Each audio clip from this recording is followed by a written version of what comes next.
श्री सद्गुरु महाराज की जय। संत सद्गुरु बाबा देवी साहब मुरादाबाद उत्तर प्रदेश में रहकर वहीं से सभी जगह जा जाकर संतमत सत्संग का प्रचार प्रसार किया करते थे। उनका उपदेश था कि सबको शरीर रहते मोक्ष प्राप्त कर लेना चाहिए। इसके साथ साथ बाबा देवी साहब का स्वावलंबी जीवन बिताने पर विशेष जोर था।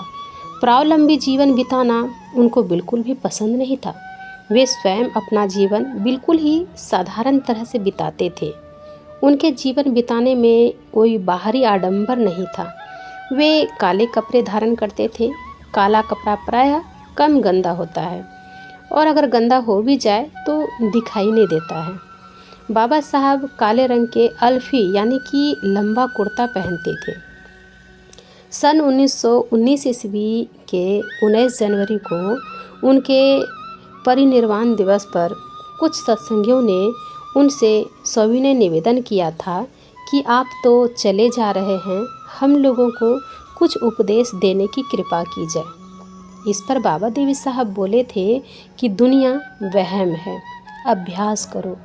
इतना कहकर अपने पार्थिव शरीर का परित्याग कर परम धाम सिधारे थे। वहाँ के श्रद्धालु भक्तों ने उनके पहनने का एक काला कुर्ता शीशे में मढ़वा कर वहाँ के सत्संग मंदिर में टंगवा दिए हैं। बहुत से भक्त दर्शनार्थी लोग उस अल्फी को देखने के लिए जाते हैं। एक बार वहीं के कुछ भक्तों ने संतमत सत्संग का अखिल भारतीय महाधिवेशन करवाया था। पूज्य गुरुदेव अपने भक्त शिष्यों के साथ उस सत्संग में पधारे थे। उस सत्संग के लिए भागलपुर से मुरादाबाद तक स्पेशल ट्रेन की व्यवस्था की गई थी।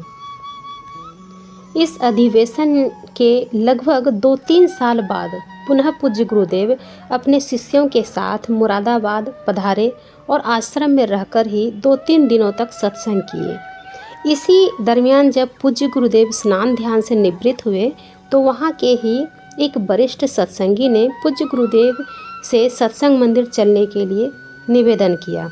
उनके निवेदन को स्वीकार कर मुझे व्हील चेयर में बिठाने का आदेश दिए। आदेश मिलने पर उन्हें व्हील चेयर पर बिठा दिया गया। स्वर्गीय पूज्य रामलगन बाबा व्हील चेयर को चलाते हुए सत्संग मंदिर की ओर जाने लगे। मैं झट पूज्य गुरुदेव के बैठने के लिए कपड़े की बनी आसनी लेकर पूज्य गुरुदेव के बगल बगल चलने लगा। सत्संग मंदिर पहुंचने पर जिस वरिष्ठ सत्संगी ने निवेदन किया था, उन्होंने वहां पर रखी एक छोटी चौकी पर गुरुदेव को बिठाने के लिए कहा। मैं उस छोटी चौकी पर आसनी बिछाकर पूज्य गुरुदेव को व्हील चेयर से गोद में लेकर बिठाना चाह ही रहा था कि पूज्य गुरुदेव ने मेरी गोद से ही झांक कर उस छोटी चौकी को देख लिए। चौकी को देखते ही चिल्लाते हुए कहने लगे कि अरे अरे, इस चौकी पर तो बाबा साहब बैठते थे, बाबा साहब बैठते थे। ऐसा कहकर इस तरह छटपटाने लगे जिस तरह किसी व्यक्ति को कोई ज़बरदस्ती पकड़कर धधकती आग में फेंकना चाहता हो और वह उससे बचने के लिए चिल्लाता और छटपटाता हो। वैसा ही गुरुदेव मेरी गोद में करने लगे। उन्हें संभालते हुए पुनः व्हील चेयर पर बैठा दिया गया। पूज्य गुरुदेव ने व्हील चेयर में बैठकर उस चौकी को प्रणाम किया।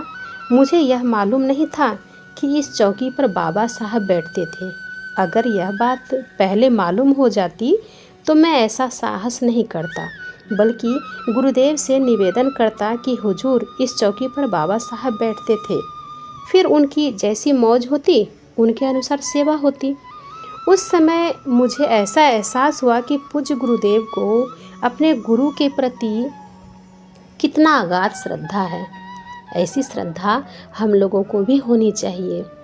देखिए कि गुरुदेव अपने ही गुरु, जो उनके गुरु थे, वो चौकी पर बैठते थे, इसलिए उस चौकी का भी सम्मान किए। तो गुरु महाराज को हम लोगों को भी सम्मान करना चाहिए। श्री सद्गुरु महाराज की जय।